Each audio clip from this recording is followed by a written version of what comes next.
met Irene 4 years ago in a swimming pool at an international meeting in Bolivia, and I heard her talk about her organizing against NATO bases in Europe. And when this conference was going to come to be, I said we must have a European and especially a German's perspective on all the bases that exist in the European countries, how they're trying to get rid of them, what it means to them, what it means to people to have hundreds and hundreds of foreign troops on their soil. And Irene is very busy, but she agreed to come over just to do this talk, and we're very grateful. Thank you so much for having me invited. It is true that Germany's assistance to the global wars under the title of NATO or Coalition of the Willing, or you name it, is pivotal. And Germany's role has been a key to the understanding what NATO is all about. Because you are aware of that, we have heard it, retire NATO. It should have happened long ago. NATO is over 60 years old by now. And you may or you may not know that NATO created in Washington, under the other name Washington Treaty, in '49, was accepting the former enemy nation very soon after the slaughter of the Second World War. Namely, in 1954, German ex-Nazi generals, committed war criminals, sentenced by US lawyers at the Nuremberg trial, were released and helped to build up NATO. And you may or you may not remember why that was so important, because these now NATO generals, ex-Hitler generals, had a lot of knowledge of how to tackle with the new enemy, which was at the time the Soviet Union. You know, during the Cold War, the enemy was red. Then, after the wall came down and the socialist countries crumbled, the color changed. It was green. Does anyone know of you why green? Why the color changed from red to green? The enemy's color? Would anyone know? Is that Communist Party part? No, not the least. Red were of course the so-called commies, and green is the color of the prophet. So green is the entire world of Muslim nations. And if you look at the axis of the evil that Bush created, you will see, if you pin down on them, most of them are Muslim countries. And but now the present-day NATO strategy, assumingly has no enemy, has no more enemies at all, because this enemy image has changed a little bit too. We are now in the period of war against terror, and I always say this is nuts. No use to security at all, it's terror itself. War on terror is terror itself. Now I want to come back to this pivotal role of Germany. Still, Germany has a pivotal role in that NATO game. Because even though you may remember that under Schröder, the Social Democratic head of government in those days, in the early 21st century, 2003, we officially did not participate in the war against Iraq. The war against Iraq was led by the so-called Coalition of the Willing, but we did participate, in fact, as a matter of fact. And this, how could that be done, and how is it done with respect to the war against Afghanistan, and how is it done with respect to the war against Libya? It is done through military, US or NATO, but it's in this case US military bases on German soil, for example. And we used to be, when the war came down in 1989, the US presence in Germany was a stunning 250,000 US soldiers, with as many civilian employees and family members. And the soldiers and their families worked and lived in one of the then 47 major military bases with more than 800 separate sites. I wonder if any one of you had known this. And these family members and the US military personnel, they lived, and they still live, as far as they're still there, in so-called gated communities. So the economic profit that Germany supposedly is to take out of the presence is equals nil, because also the Länder, you know, Germany is a federal state, and each land contributes to the federal state. Each land pays for the presence of the military sites. Whereas the military sites in Germany, of course, they have been cut down tremendously since the war came down, but we still have a high percentage of US military bases presence abroad. And we still have, for example, in Büchel, has any one of you ever heard Büchel in the Eifel, near Kaiserslautern, Rhine-Ruhr area? Büchel, we still host 20 nuclear weapons, the B-61 bombers, 20 of them. Now, these weapons are being discussed at the NATO summit this weekend because there is a program to modernize them.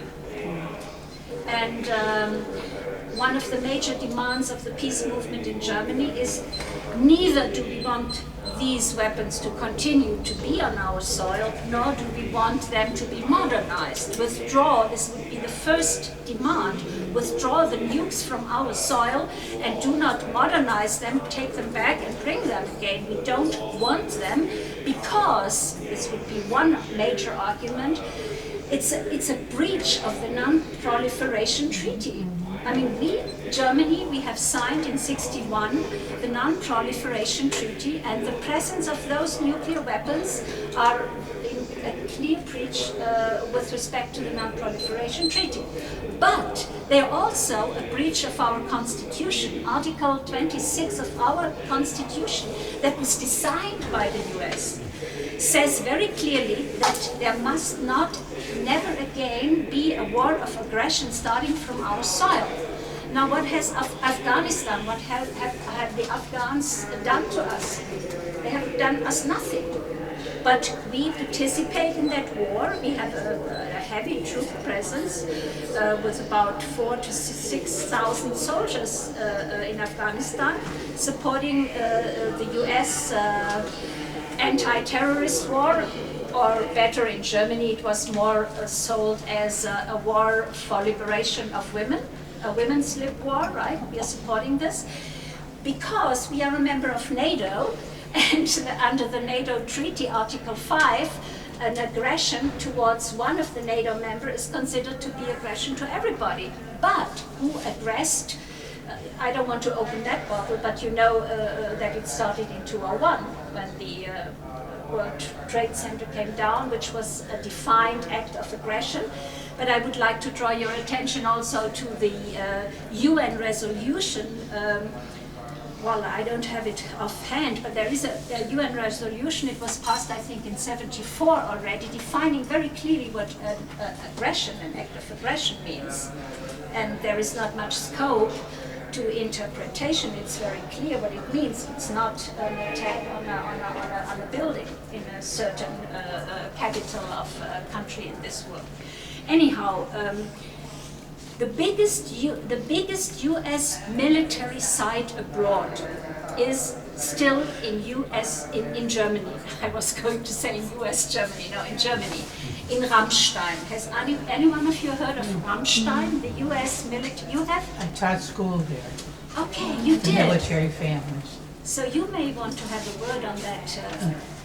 But I went on the website the other day because I wanted to inquire a little bit, and I saw, for example, that they are advertising for US personnel. They have the best schools for the soldiers who are serving in the troops. they provide small classrooms and, you know, good infrastructure. This is one of the tricks how they get military personnel. Anyhow, Ramstein is the largest military site, headquarters outside the United States, all over the planet, right? We are still having about 40,000 US soldiers whose home base is Ramstein.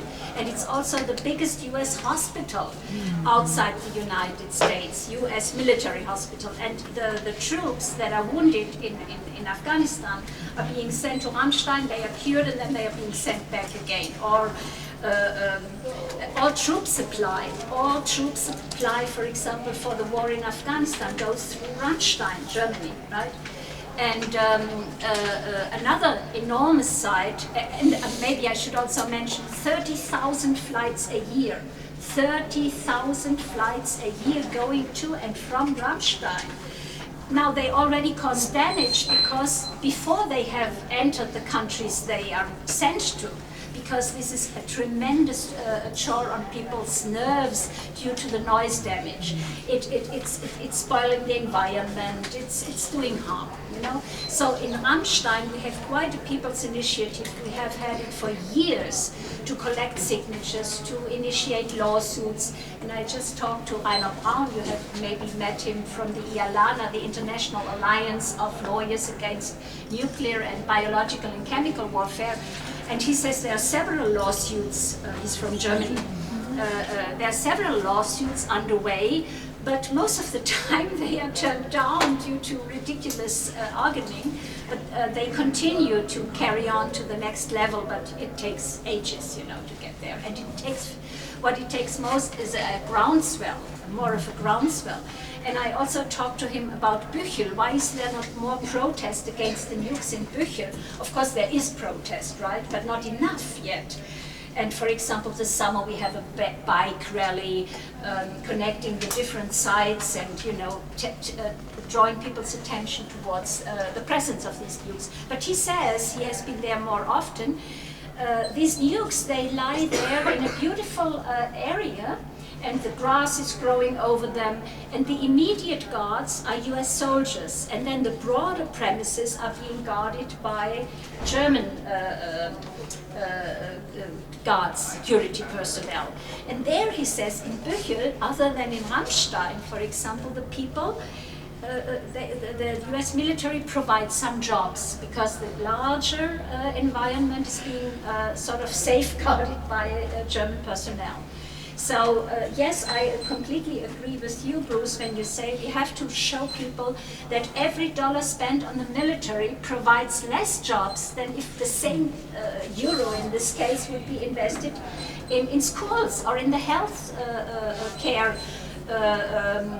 system, or in road building, or in upkeeping of our communities. And I think what has been said this morning is really very important, that we always make the connections, and that we start our struggle at home, you know, on the local community level, and explain people why there is no money.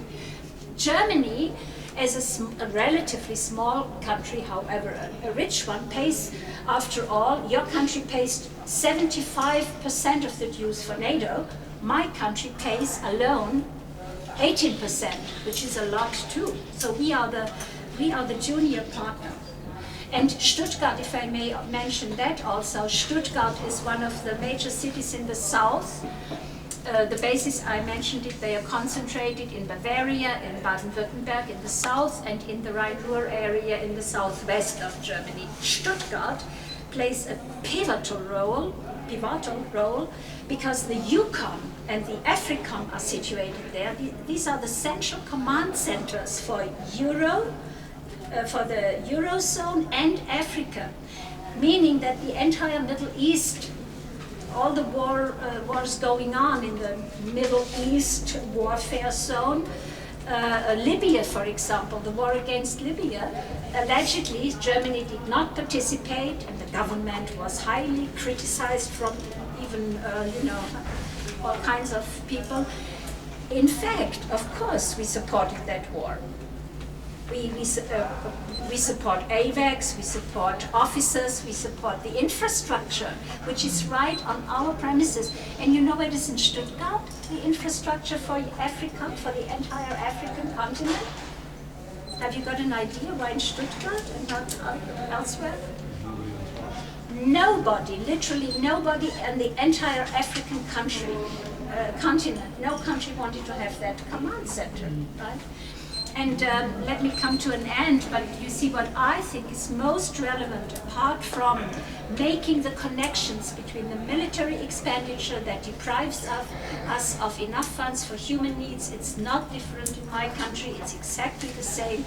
The austerity policy has been mentioned. We have this terrible dictate by our female Chancellor Merkel, so-called the debt break.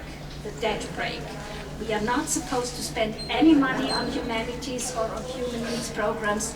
So this is one major thing that we need to always focus on. The other one is, I will quote something from this paper that my German colleagues brought with me by Samia Amin. It's a small quote. Any military intervention of the US and NATO in the affairs of the southern countries must be prohibited, no matter its pretext, even seemingly benign humanitarian intervention. Imperialism seeks to permit neither democracy nor social progress to those countries. So we must never, ever buy again enemy countries, enemy nations being depicted to us. Libya was a blooming state before it was destroyed. Syria was providing a high-level standard of living compared to the other countries in the region. Iraq was a wonderful country before it was destroyed. So we must never, ever buy into this enemy image portraying, and we must stick to the Charter of the United Nations, even though the United Nations has been undermined by NATO, but the Charter, the UN Charter is our strongest foothold. It really can strengthen us the back. It does not even allow the threat with violence towards sovereign nation. And the notion of sovereignty is a holy notion, as Putin put it recently. And please assist us in our struggle to get rid of those military bases abroad. Thank you.